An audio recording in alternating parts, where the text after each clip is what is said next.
Rudy Giuliani, and this is America's Mayor Live, and we are live not from Sydney, Australia, which is sitting behind me, but from Palm Beach. We have Sydney there because of what happened in Sydney, the terrible tragedy yesterday, the attack, or I guess it was Saturday, the attack on the first day of Hanukkah. Well, it had to be yesterday. It was yesterday, but we're a day separated. We have already had our second day celebration of Hanukkah. So I'll read you the brief description in the book of Maccabees and the invocation to remember this day after their victory. So they celebrated the dedication of the altar for 8 days and joyfully offered burnt offerings. They offered a sacrifice of well-being and a thanksgiving offering. They decorated the front of the temple with golden crowns and small shields. They restored the gates, the chambers for the priests, and fitted them with doors. There was very great joy among the people, and the disgrace brought by the Gentiles was removed. Disgrace to the way in which they had defiled the temple is what they're talking about. Then Judas, that's Judas Maccabee, and his brothers and all the assembly of Israel determined that every year at this season, the days of dedication of the altar should be observed with joy and gladness for 8 days, beginning with the 25th day of the month of Chislev. At that time, they fortified Mount Zion with high walls and strong towers all around to keep the Gentiles from coming and trampling them down as they had done before. Judas stationed a garrison there to guard it. He also fortified Bezer to guard it so that the people might have a stronghold.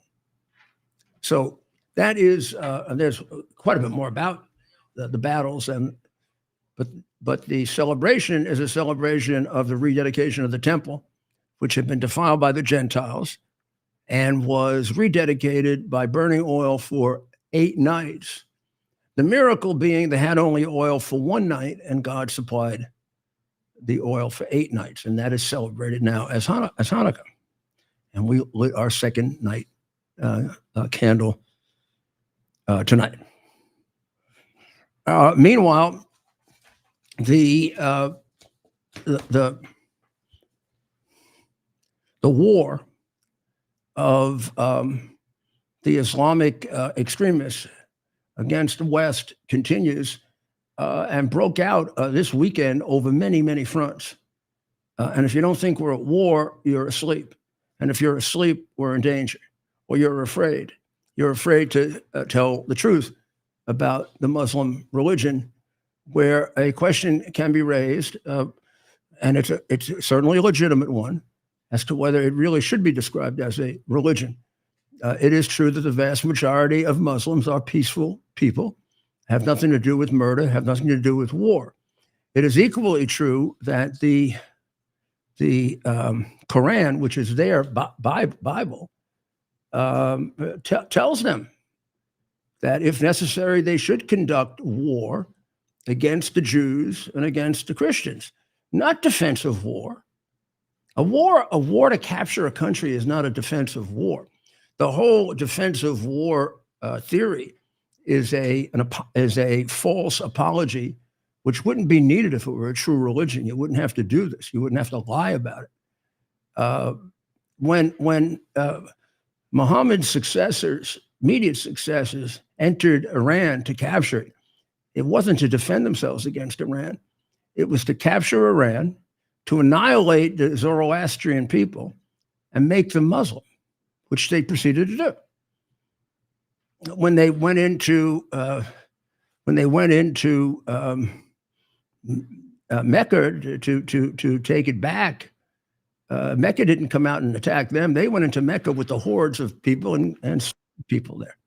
When they took over the most valuable vineyard in the Arabian Peninsula, took it away from the Jewish people, they killed numerous people. They even took another village and killed people at the gate and put them in a mass grave. When you're defending yourself, you don't put people in a mass grave. Absolutely none of these wars were wars of defense. These were wars of acquisition. The religion, or so-called religion, was spread by death. It was spread by killing people and having them fear that and converting at the point of a sword. So somehow that doesn't fit with what I would define as a religion. It sounds more like a cult, and a satanic cult at that. There were people who believed that Muhammad was possessed by the devil. That would happen because Muhammad, when he was attempting to convert people in the more normal way, which is preaching, would often fall on the ground and have a convulsion. And people today who defend him and say that they were defensive wars, and like the war against Iran was a defensive war, even though he captured it. They say that he had epilepsy. The people of his time who rejected him said he was possessed by the devil. So I'm some of the Arabs now that rejected him, because he was rejected by the urban Arabs, those who were educated. He was thought of as anywhere from a pest to a fool by them. He was rejected by the Christians. He was rejected by the Jews.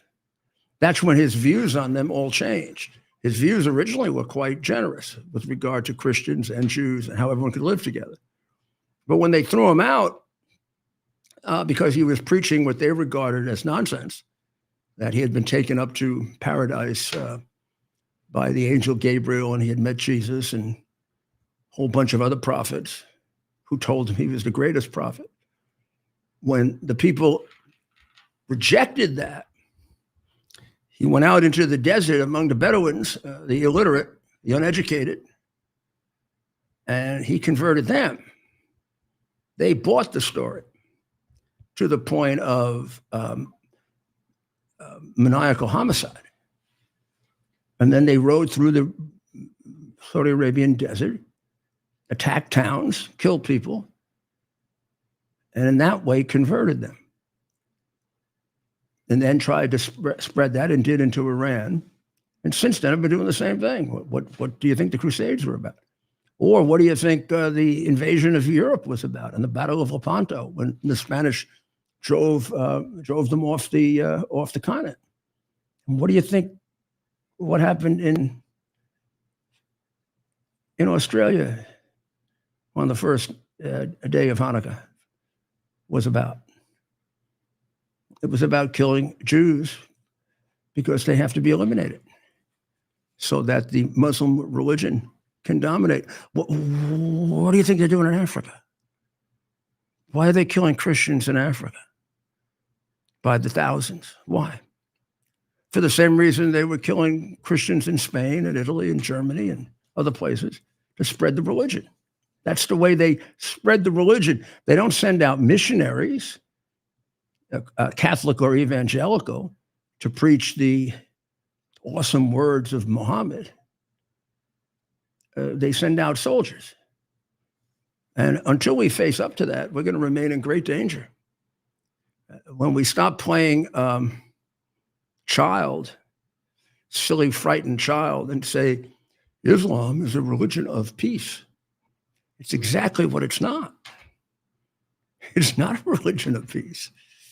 It is quintessentially a religion of war. And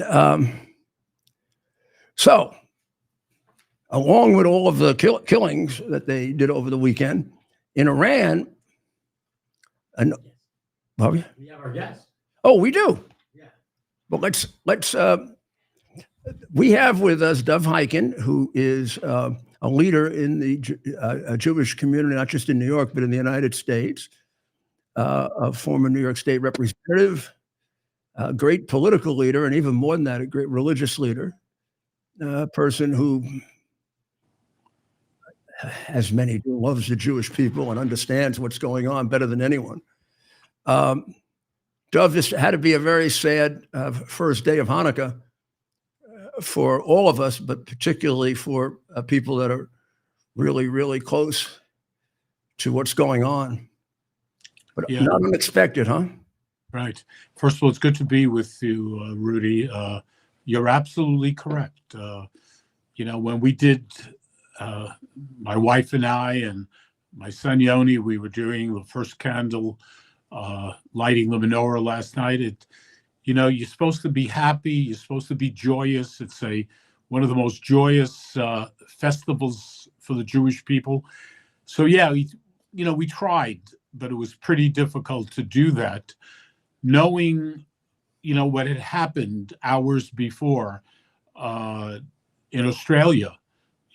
Basically, we're talking about men, women, and children being butchered, being slaughtered for the same crime, by the way, Rudy, that my grandparents, my mother went to Auschwitz in 1944 with her parents, with uncles, aunts, nephews, nieces, little kids.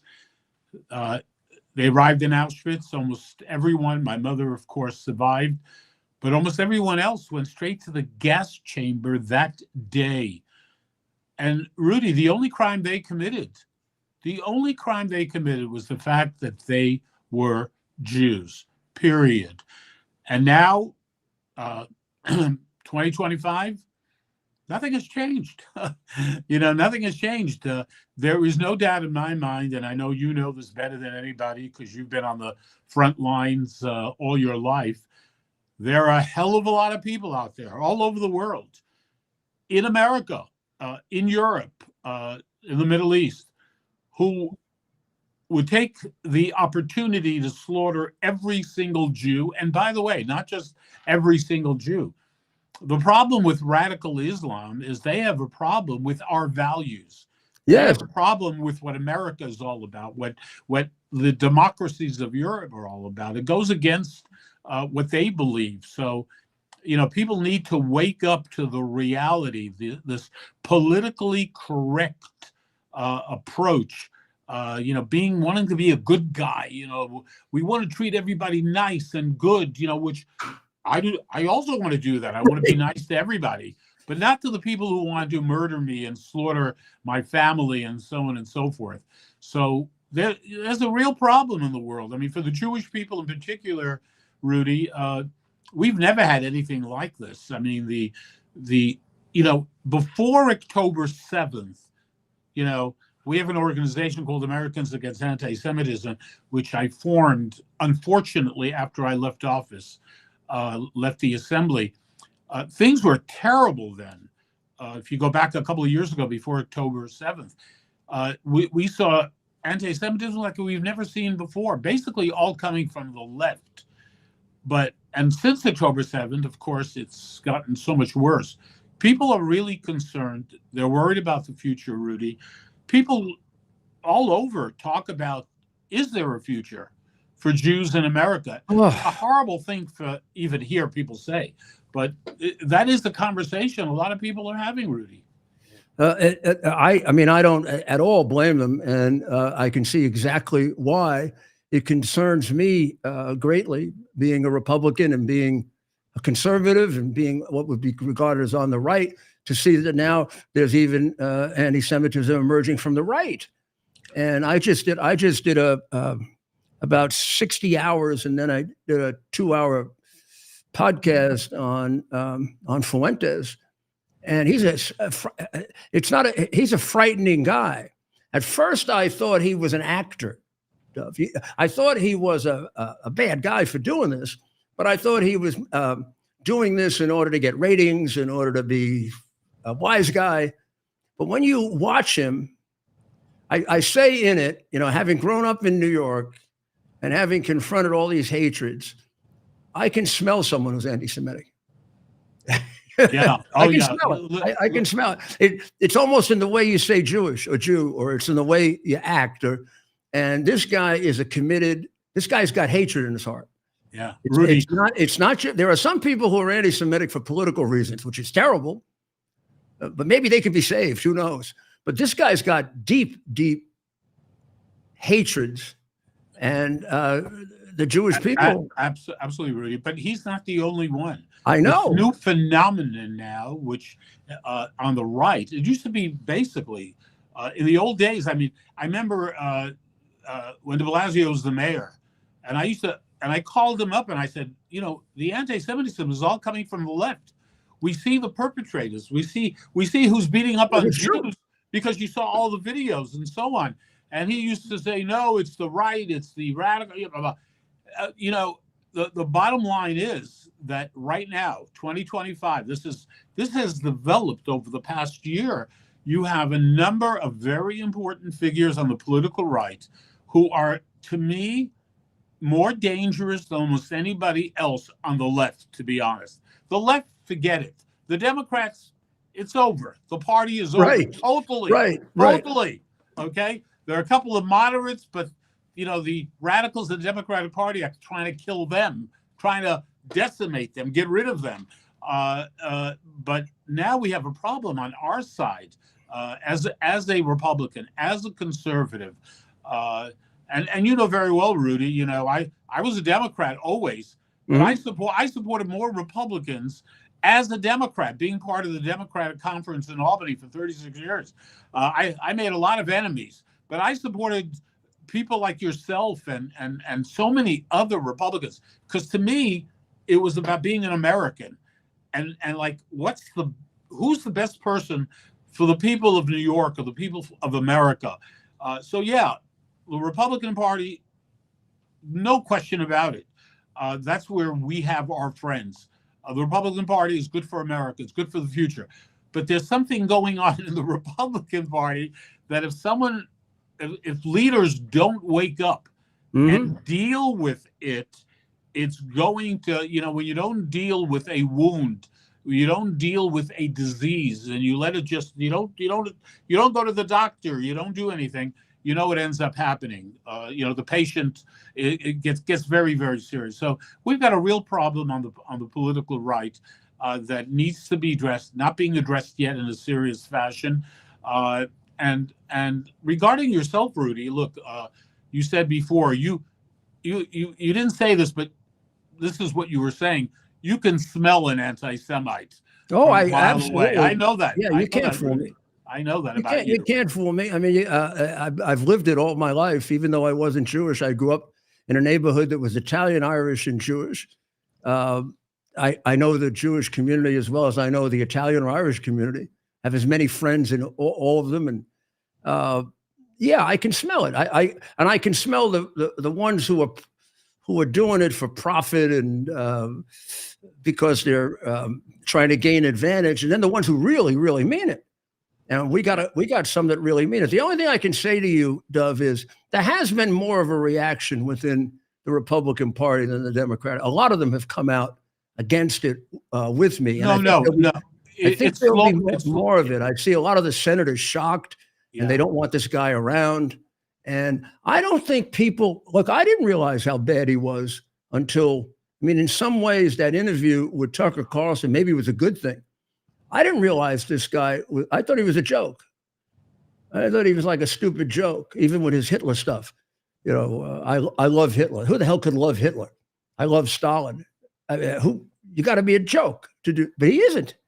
He isn't. He then gives you the reasons why he does, and you sit there and you say to yourself, "This is the closest we've been to this since Hitler. I think this is the worst anti-Semitism has been since Hitler." There's no. And we got to turn it around. We got to use that as an opportunity to turn it around worldwide. Look. There's no. People say, "Oh, this is like the early 1930s." We're not there yet, and I hope we never get there. But it is becoming very, very, very serious. When you have Jews being murdered, Jews being assaulted, the numbers speak louder than anything that I can say. The numbers are there. And by the way, the numbers, as bad as they are in terms of anti-Semitism, there was just a report today that came out. I mean, it was beyond comprehension. It was beyond belief what's going on. But Rudy, it's worse than that because, as you know, there are so many people, 20-30% of people never report the incidents of course. I have a young guy who prays in my synagogue who came out of Penn Central, was chased by a young guy, you know, just walking the streets of Manhattan, was chased. You effing Jew, Hitler didn't finish the job. The guy was terrified. And I said to this young man, sweetheart, I said, please let us report this. The guy did not report it to anybody. It was not part of the statistic. He was afraid to do that. I said, I will hold your hand. I will go to the precinct with you. The guy was afraid, and I find that so often. And the other part of the problem too, Rudy, as you know, is that so many times, especially in New York with the DAs that you have in places like Manhattan, that if you look at most of the crimes of anti-Semitism committed, the people who perpetrate the crimes, the people who violated people's rights at Columbia University, at other universities, even if they were arrested, Rudy, nothing happened. They walked out before the police officer finished the paperwork. So what's the big deal committing crimes? You can get arrested 30 times, 40 times, unless you beat the crap out of somebody, unless you kill somebody, nothing is going to happen to you. That is the reality, unfortunately, of democratic cities all over America today. Yeah, and I think what Republicans have to do, or even all good people, they got to stand up against it and not just treat it as if, oh, it's just another political development. This is Right. very, very dangerous. And if it isn't as bad as the 1930s, we're sure headed there. And No question. I mean, the admonition was always, for evil to triumph, good people do nothing.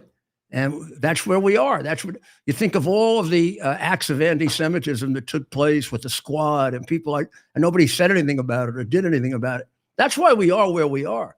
Right. I mean, I think of it like the broken windows theory. You got to nip it in the bud. Absolutely. First time it emerges, you stop it. Yeah, yeah. Now Look, it's we got some amazing people in the Republican Party. And the truth is, we need more Rudy Giuliani's, to be very honest with you. I mean, I go back with you and I remember you.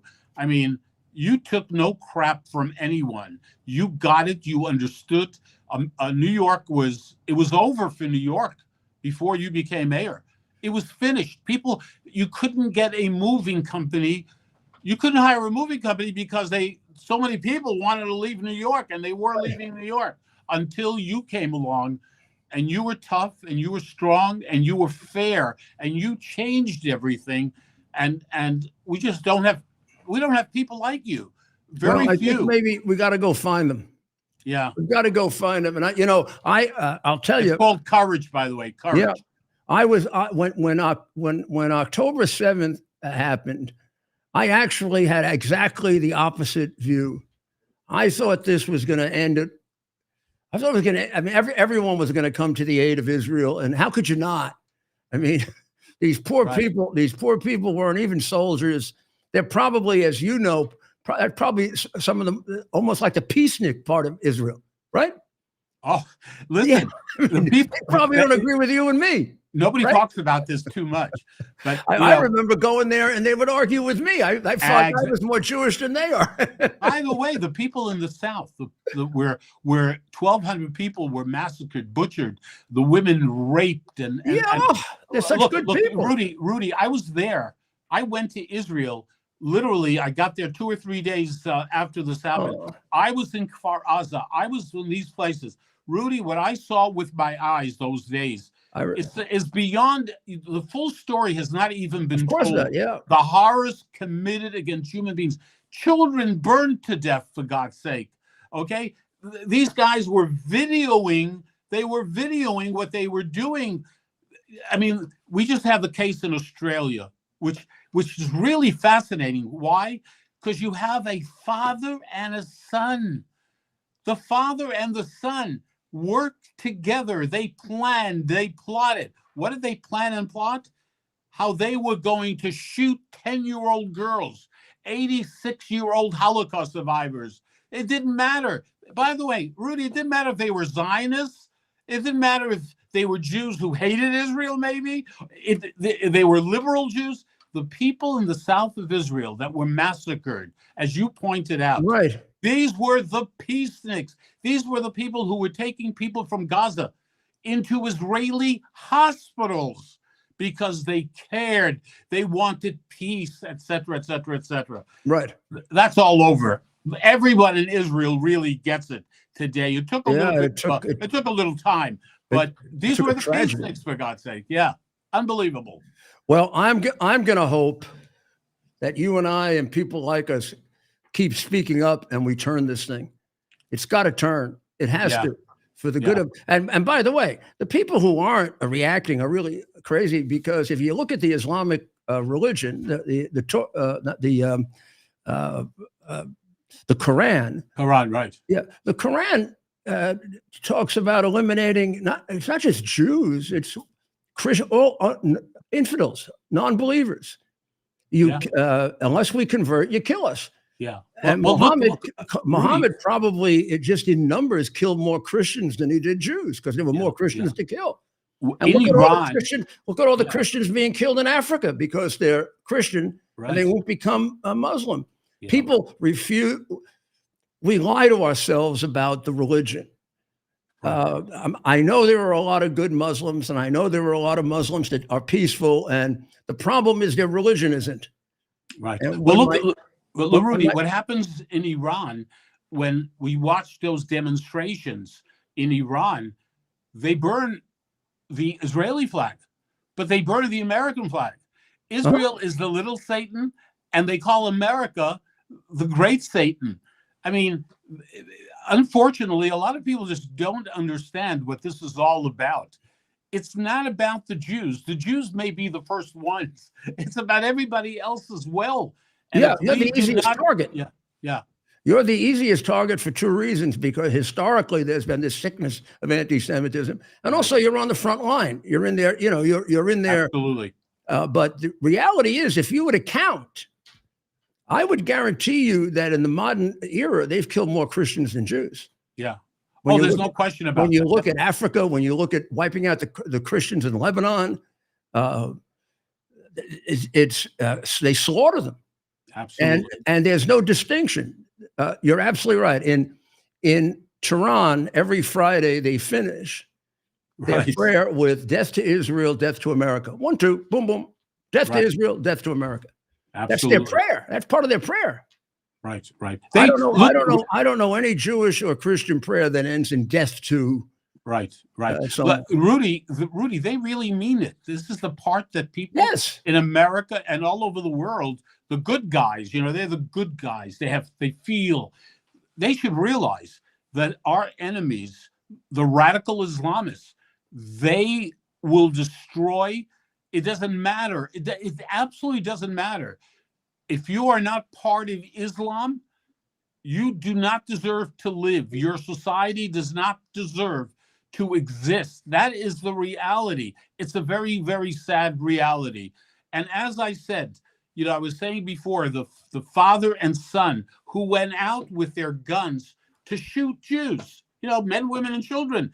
It reminds me of October 7th, of one of the terrorists who called his mother. He called his father on the phone from Gaza as he was murdering Jews, civilians, calling and saying, "Dad, look what I've just done. I've killed 10 Jews." And what his father said? "Allah Akbar, I'm so proud of you. Please be careful."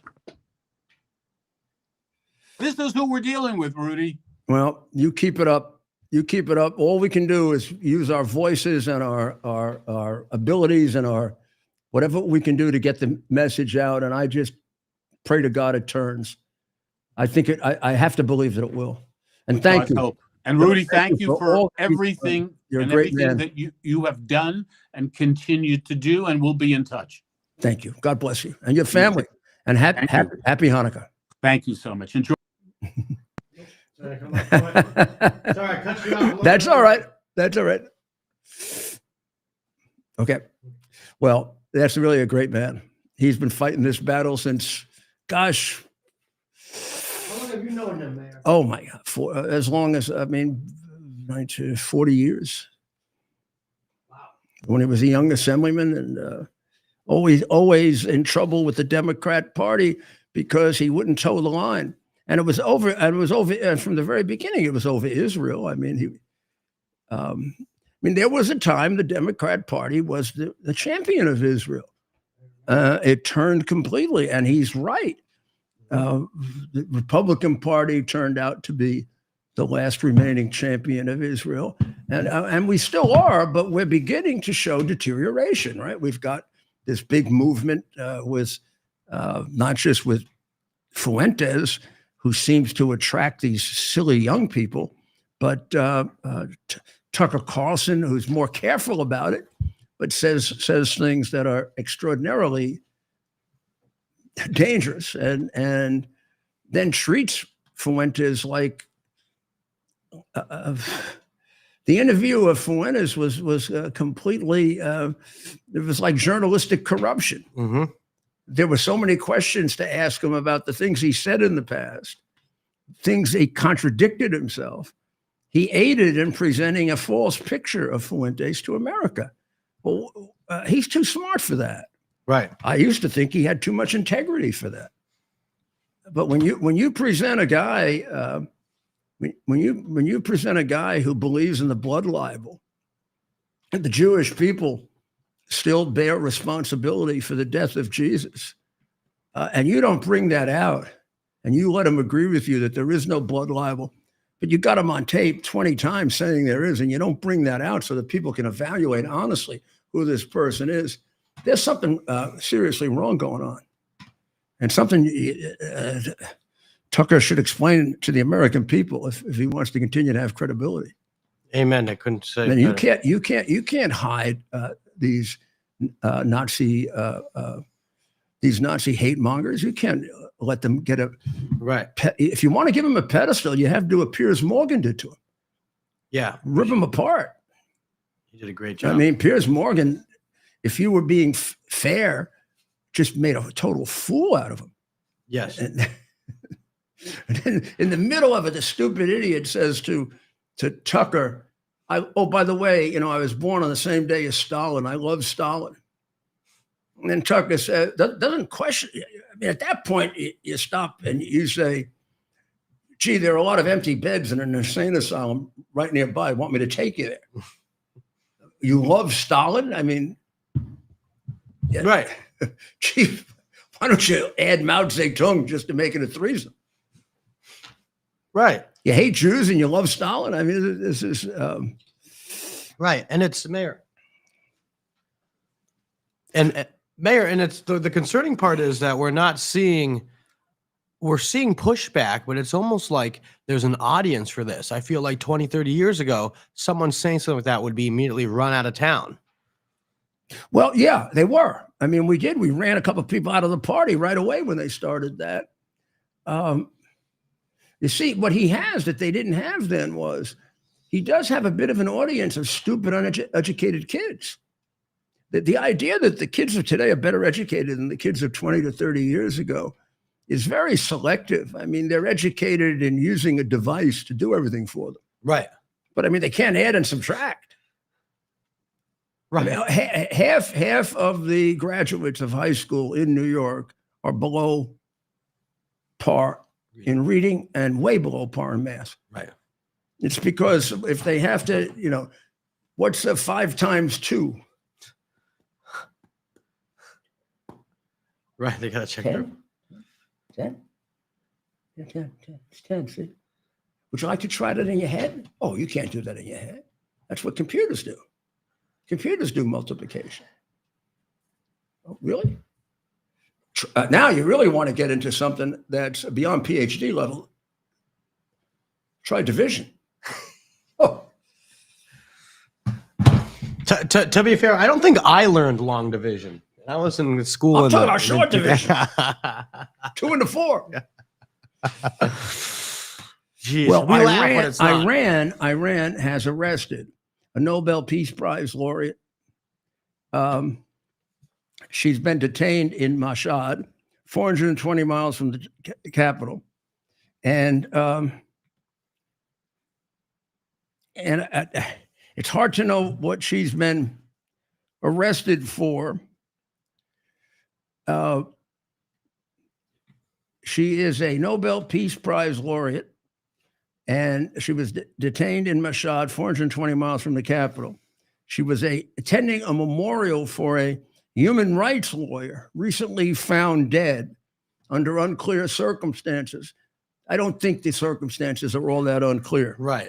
It is not exactly a safe job being a human rights lawyer in Iran, even though Iran has been on the UN Human Rights Council, because the UN is totally, absolutely, 100% corrupt. She's serving a sentence for medical purposes. Now, it's really coming about because the Ayatollah, and you don't get this reported to you, and we do because of MEK. Right. And, this week we'll have Ali Reza on, and maybe he can bring us up to date on this. They're getting really nervous, and they're starting to arrest the intellectuals in Iran. That is a sign that they believe they're falling. Right. Because this woman is well known all throughout the West, and this is going to increase pressure on Iran. For example, the Norwegian Nobel Committee has expressed deep concern over her arrest. They claim that she was taken violently. The ceremony was for Khosrow Al-Akordi, who was a 46-year-old Iranian lawyer and human rights advocate who was found dead in his office. And they say there was a crackdown. And the crackdown might have been across his skull. Right. So I should tell you in the area of good news that National Guardsman Andrew Wolf is showing continual signs of improvement. He's been able to communicate with friends, and he can't speak yet clearly, but he's able to communicate now. And they believe he's got they believe it's a miracle from God, and he's going to make a recovery. Also, the victim of Muhammad's religion, and that's what it is. It's the victim of Muhammad's religion. Muhammad taught them to do this. This isn't accidental. This isn't some perversion of the religion. The religion is not a peaceful religion that's been perverted into a warrior religion. It is a warrior religion that a lot of people, thank God, don't interpret that way. But at the core, it's a religion that was spread by death, by threat of killing and annihilation. Because if you study it and read it, I get really upset now. It really doesn't make a lot of sense.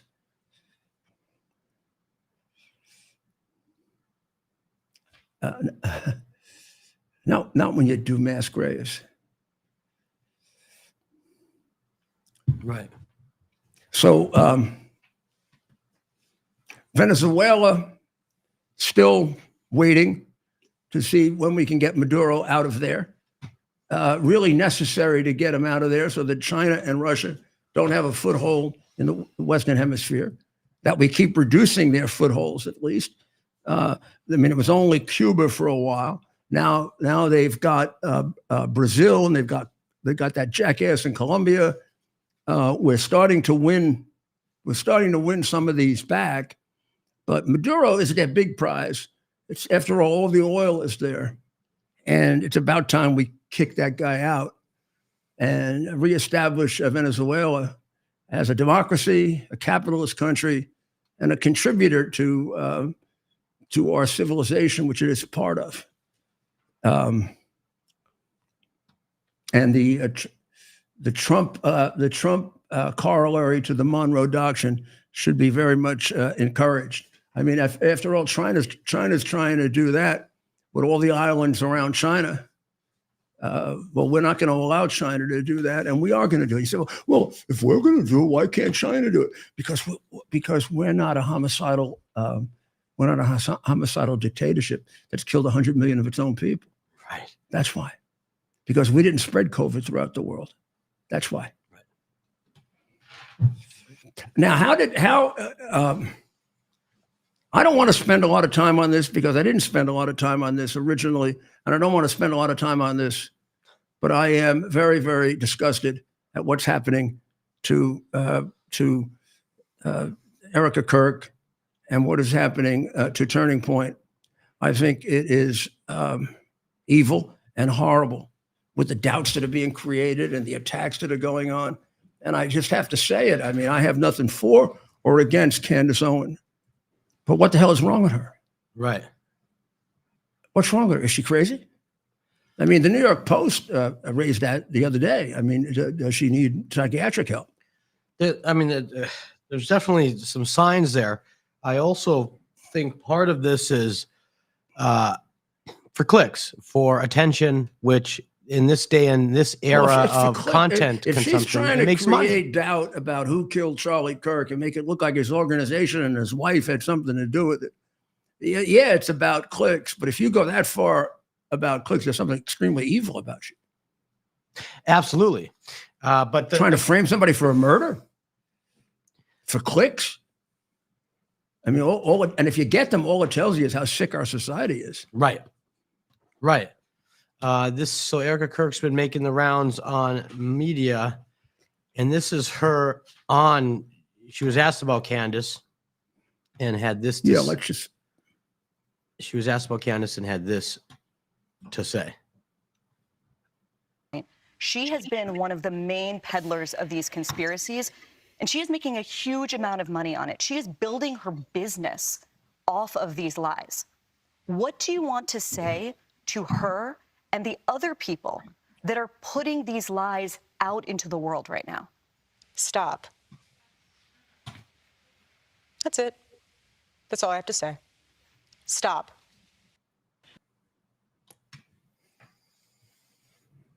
That was a good answer. Yeah. Now they're going to meet. Apparently they met today, or they're meeting today. It's 5:45 on the West Coast. If they are meeting in Arizona, I will see if we have any updates from that meeting.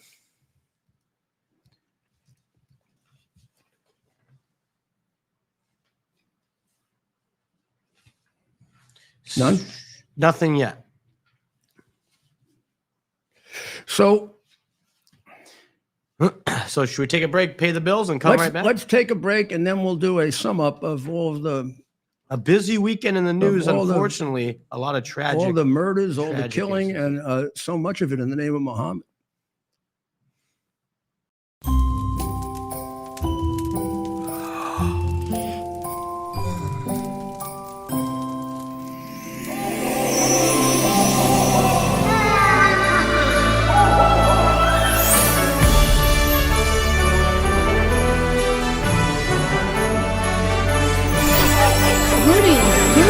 Rudy, you were smiling in your sleep.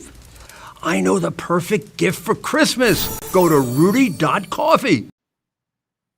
Are you ready for some action? I'm ready for action. Get the Elite TV plan only through the portal, 218 channels, and it's only $69.95 a month, Wow. including your free portal. That's cheaper than everyone else. Your favorite sports, movies, news, Wow. even daytime dramas. We're talking about ESPN, OAN, Newsmax, Wow. channels you can't get anymore in certain areas. Compared to the competition, this is a way better deal. Endless selection. Not to mention all the free music channels. There's over 700 premium and classic movies all ready to go. Wow. Plus, they got catch-up TV that allows you to go back and watch what you've missed or want to watch again. Cut your cable in half and get twice as much for free. Way more channels for half the cost. After the first year, the subscription then drops to $57.95 monthly, Wow. where you change or upgrade anytime. Go to QUXNow.com and get yours today. Use promo code RUDY.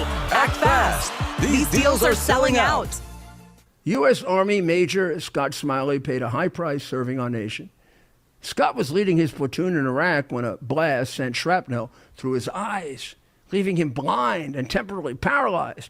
Scott would become the first blind active duty military officer before medically retiring years later. Thanks to friends like you, the Tunnel to Towers Foundation gave Scott and his family a mortgage-free, specially adapted smart home. Show your support for America's heroes now.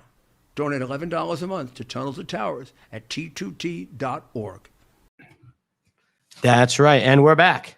This is Rudy Giuliani back again with America's Mayor Live. Well, I don't know. It seems really very, very strange and very disappointing when I have to give a sum up of all the murders that took place. And I can't help but note that the theme that runs through them is Allah Akbar, in the name of Allah. That's the name that Muhammad gave to God. I don't know, maybe when Gabriel took him up to heaven, or when he thought he went up to heaven during one of his epileptic fits, or when he was with a 9-year-old girl. We just have to come to terms with it, or we're going to lose our civilization. There are very, very good Muslim people. The majority of them are probably very good people.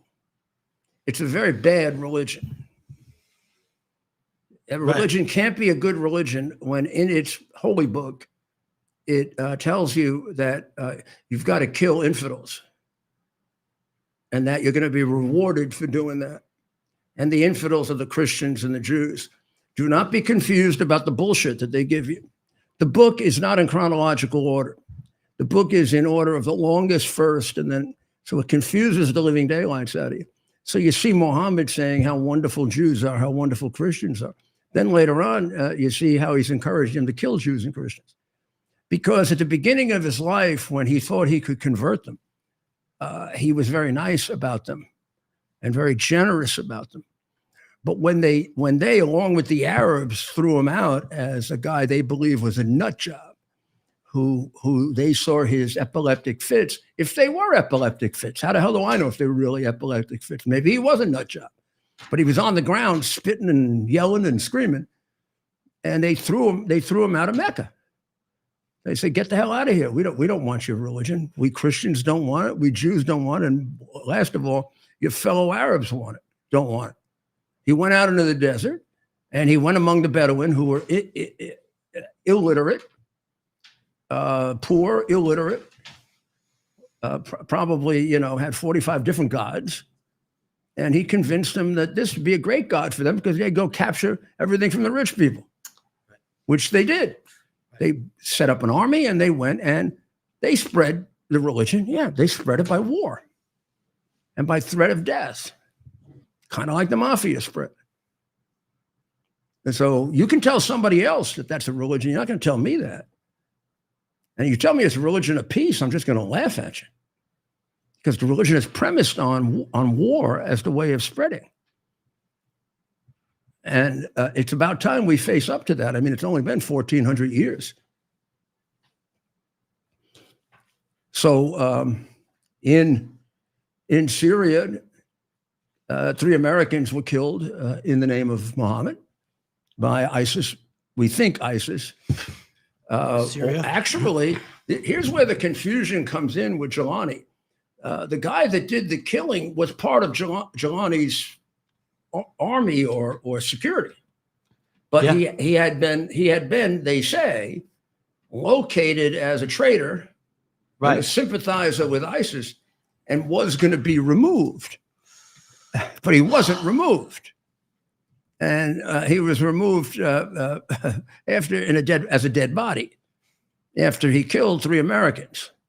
So I don't know, maybe a little bit of hesitation and a little bit of investigation might be necessary there. That's right, Mayor. And we have this image, what appears to show the individual responsible for the death of 2 Americans. There he is circled, and there is Giuliani right there in that picture, showing how close he may have been to the current leadership. In when Syria and do we know when that was? That we'll work on getting those details. We'll work on those details. The 2. Well, they are. I mean, the Giuliani government is claiming that they had fingered him and they were going to get rid of him. and they are helping us in the investigation. And I don't know what investigation. I mean, he did it, but who was involved with him? And I think that ISIS has to pay a price for this, I guess. Right. But I really do think that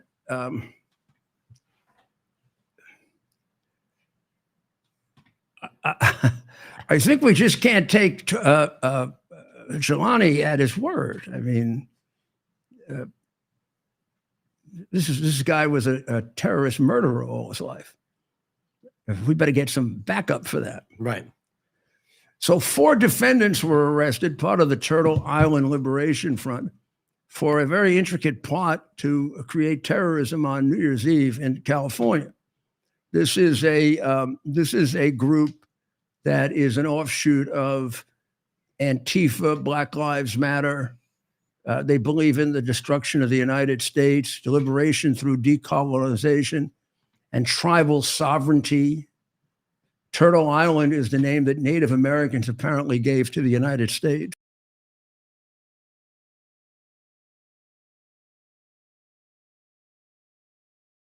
Smart to be part of this disgruntled young assholes. Audrey Eileen Carroll, 30, Zachary Aaron Page, 32, Dante Garfield, 24, and Tina Lay, 41, known as Kickware. One is known as Nomad, another one is known as Assignac. They were caught by the FBI in a very intricate plan to use multiple explosives all over California. And what you on see New Year's Day. And what you see on the screen is drone footage released by the FBI Los Angeles field office showing the 4 individuals practicing with potentially explosive material in the desert just moments before being apprehended. The individuals were believed to be planning a New Year's Eve attack with explosives hidden within backpacks and detonated at 4 to 5 locations in the greater Los Angeles area, again on New Year's Eve. The mass murders at Brown University, the motive for that is in doubt. We don't know the motive for it. There was one report about Allah Akbar, but it has not been corroborated. And given the fact that there were so many this weekend, it could have been confusing. So we should be careful about it. But it was a brutal, horrible murder that took place on Saturday at 4:05 p.m. in the Barris and Holly Engineering and Physics Building at Brown University in Providence, Rhode Island. And the attack took place while the students were doing a review session for a final exam. And there were about 60 students gathered in the room when the murderer came in and started shooting. Now,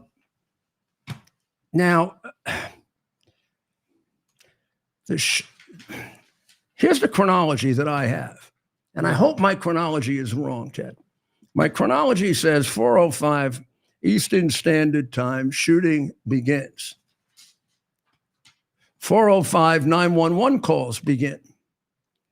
It isn't until 4:22, however, that Brown University issues an alert for everyone to stay in place and to be careful and that an emergency is going on. It isn't until 4:30 that the police arrive. That's 25 minutes after the shooting began. I've been to Providence more than once. It's a very, very small city. And on a Saturday, I can't believe it has, massive traffic. And if the New York City Police Department can arrive in 2, 3, 4 minutes, they can arrive in less than 25 minutes.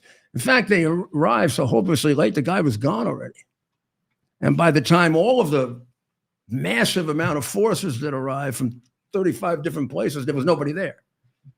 So it was too much too late. Right. Meanwhile, they have footage of the guy, they think, walking away and then walking in a strange way, back and forth. They arrested someone that night. and possibly two people. We think it might be the person they had on video. We think, but they let him go, saying he was a person of interest, but there was no connection to the murders, and they are now looking for the murderer. And this guy's activities that we see on video are extremely strange. You see him twice. You see him walking away hurriedly, and then you see him walking back and forth slowly, as if he's waiting for a car. You want to show both of those, Ted, or can you? Yep. We want to. So again, at this hour, Again, they have not caught this guy. at this hour, the manhunt continues. The FBI has released these photos. We'll put those up as we get the video footage fired up.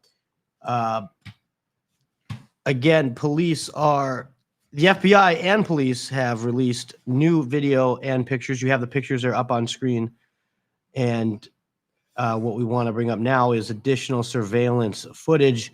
They went around and collected footage from homes in the area. Oh, to see if they could find somebody. And that's where the footage. So the footage you're about to see is actually from before the incident. It is believed to come from before the incident, and from a number of homes. We're pulling it up right now. They have a number of, Ring cameras and that, and we're going to show that now. Excuse us for the delay. Here we go. So this here is footage. And this is believed to be captured before the shooting. Okay. This It looks like he's waiting for somebody. and there's a number of And this is after? here. This is believed to be before. This is believed to be before the shooting.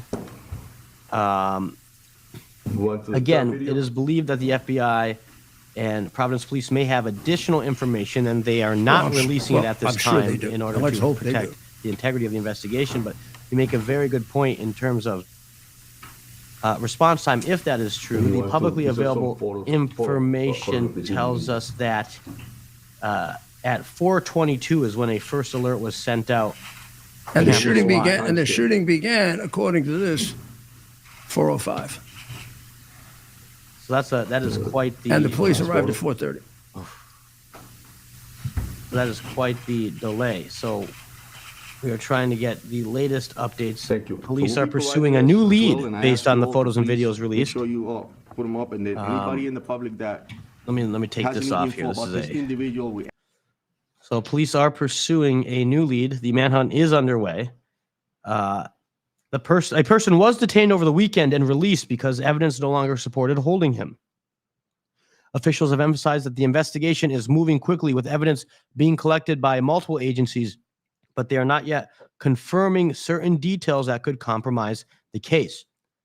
Brown University has canceled its remaining classes for the fall semester. The Providence Police Chief said tonight that he is hopeful that new photos and video released today lead to the identification of a person of interest in the shooting. Well, let's hope so. The faster you get that solved, the better. Of course, the worst of them all was the slaughter in Sydney, Australia, of Jewish people celebrating the first night of Hanukkah at Bondi Beach, which is one of the most beautiful beaches in the world. Apparently, this is an annual custom for this particular Jewish congregation called the Shabbat, which, by the way, originated in Crown Heights, Brooklyn, with Rabbi Schneerson, who was a close friend of both Duff Heiken and mine. Rabbi Schneerson blessed me when I ran for mayor by giving me $2. He usually gave people only $1. But by giving me $2, he gave me a very special blessing. That's 200%. Rabbi Schneerson is the rabbi, you might remember, that Donald Trump went to visit his grave about a year ago. I do remember that. He's probably one of the most famous rabbis of the 20th century. He led his people out of the Holocaust. He got them out and got them settled in Brooklyn. And then his people grew way beyond the Lubavitcher community. So this attack, which we have up on the screen, warning some may find this footage disturbing. It does show an active shooting situation. there's also the possibility in this one although the father has been shot and killed and the son has been arrested. Uh, there might be a third one in this. I don't know if that's so, but that's a supposition that the police have. Right. There were the two gunmen were a father and a son, and the father is dead. The son is in critical condition. And this was the worst attack in Australia since 1996, when 35 people were killed. However, Sydney and Melbourne have been the scene of many, many incidents of anti-Semitism. In fact, in 2024, they led the world in the biggest increase in anti-Semitic incidents. Right. They also have a government that is irresponsible, out of its mind, crazy, stupid, socialist, communist, corrupt, whatever else you'd like to call it, and contributed greatly to this attack by recognizing the Palestinian Authority as a state, which it isn't. It isn't a state. It's a group of two terrorist groups, one that has given up terrorism in favor of stealing money, and the other keeps practicing terrorism by killing babies, children, mothers. Right. Thanks to the heroism of Ahmed al-Ahmed, who is a Lebanese Christian, who jumped in and disarmed one of the two, less people were killed than would have been the case. Right, and we'll show that here momentarily.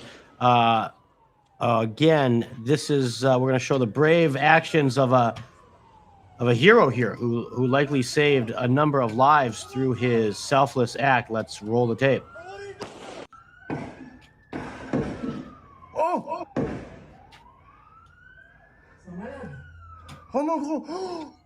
So there he is, taking the gun away. I mean, at this point, I'm shooting this guy as many times as I can in the stomach. He doesn't shoot him, and for his kindness and goodwill, he gets shot in the shoulders 3 or 4 times. Because the sun is up on the bridge, it's out of sight. But there is another person with a gun. I don't know what he's doing at this point. Somebody else for put help. put the old man down. So, but I mean, had he, who knows? He might have escaped being shot himself. Right. That guy threw something at him. He seems like he's going to have a full and complete recovery. There's quite a nice picture. See, there's the son. They should have shot him. Like the gentleman, I mean, that's easy to say from here. The gentleman did not have firearms training, which makes it even more heroic what he did. He ran a fruit stand, and he was someone who came to Australia from Lebanon as a Christian. Which he's lucky he's alive, because the religion of Muhammad killed most of the Christians in Lebanon. I mean, as I told Duff Heiken, if you did all the adding up, the Muslims have killed a lot more Christians than Jews. Right. Because there are more Christians to kill. Right. And they hate us both pretty equally. The victims here ranged in age from 10 years old to 87. The 87-year-old was a Holocaust survivor. No, didn't survive this Holocaust, which seems to be just beginning, huh? Yes. And I think we've gotten past the point of comparing it to the 1930s. I think we're in the 1930s. They're just these things are going on all over the world. I mean, you go to London, you go to Paris, you go to New York, and you got danger of major anti-Semitic attacks. That's right. And then if you go to Africa, you got Christians getting wiped out left and right. British-born Rabbi Eli Schlanger, who was only 41, was among the dead, and also Rabbi Levitan. These are both Chabad rabbis. The Chabad is a group that was formed out of the Lubavitchers to really be kind of a.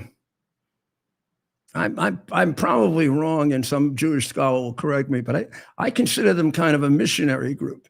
They go and establish Jewish religious institutions in places that don't have enough. So they have a couple in Australia to service the 117,000 Jews. which is not a lot in a country, you know, the size, what is about 28 million or something. And the Holocaust survivor that was killed was Alexander Kleitman. 42 people were taken to the hospital. 27 are still there. 2 police officers were shot, and they are in serious, verging on critical condition. Mm-hmm. The murderers were Sajid Akram and his son Naveed Akram. Now, Naveed Akram was should have been in jail. Naveed was arrested a number of times. He was thought to have connections with ISIS. Police knew this. The counterterrorism police believe that the gunman was pledged to ISIS. What the hell is he doing walking around if the police believe he's pledged to ISIS? Except for the fact that the president is in love, with Hamas. He was clearly motivated by extremist ideology. No, he wasn't. He was motivated by the religion of Muhammad. Australia has some of the world's most stringent gun laws. The premier solution to this is more gun laws. Well, yeah, they're going to do something new now. If they see somebody gun, they're going to shoot them. Right there, it's just like the Democrats. Excuse me, I'm hitting the wrong buttons here. It's just like the Democrats here in America. Their solution to violent individuals shooting innocent civilians is to disarm the innocent civilians. Maybe the answer would be for the police to get there faster. Well, maybe you could teach the police, you jackass, to get there faster. And that's something if my police took 25 minutes to get to an incident like that, we'd have new police. That's right, Mayor. And you made that point to me, obviously with the police, but I remember when you told me the situation with firemen, with the fire department, and the importance of, even with budget cuts, of having, and I'm sure it goes with police close too, to the fire, so you can get there. Same with police. I'm guessing that same somewhat that applies to police and rapid response and emergency response. Having police deployed where they can be on scene for an incident within minutes. In a shooting, seconds count. And what we're also hearing, Mayor, about this situation, maybe we temper back our criticism, but it appears that numerous members of law enforcement were not only hesitating but hiding, and we have witnesses that describe this very problem, where the police themselves were frozen with fear, inaction, confusion, and that may have led to additional death. Seconds, not minutes, seconds count in a shooting. Seconds count, and police in America are taught today to run towards the gunfire and eliminate the threat no matter what. Don't wait for backup. If you're a member of law enforcement and you're on scene, you go. I'm guessing you're expected to go even if you're unarmed. Well, there is no doubt that Australia, and particularly in the 2 major cities that have a Jewish population, have had a problem of anti-Semitism for some time now. And people there that I spoke to today were fully expecting something like this to happen. It's just a matter of time with the horrible premier that they have. Albanese is a disgusting individual, should not be in charge of a Western country, and should go live with Putin. So a heck of a weekend, huh? And they're not at war with us? What, are we out of our minds? I mean, the people who lose a war are the ones that don't know they're at war. Right. It's like Islam is at war against us. Gosh, we should have known it since September 11. They just came and attacked our buildings in the name of Allah. Right. And took them down, yelling Allah Akbar. Right. They didn't take them down because they didn't like the buildings. They took them down in the name of Muhammad. Right. Based on the teachings of Muhammad. Yeah. Then we got these Turtle Island jackasses. Right. Well, the only answer to this is to get tough. Well, it's Monday. You know what that means. Oh, yes. We're going to send you over right now to Lindell TV. for the Dr. Maria show, who'll be covering in more detail some of these very same subjects and her own.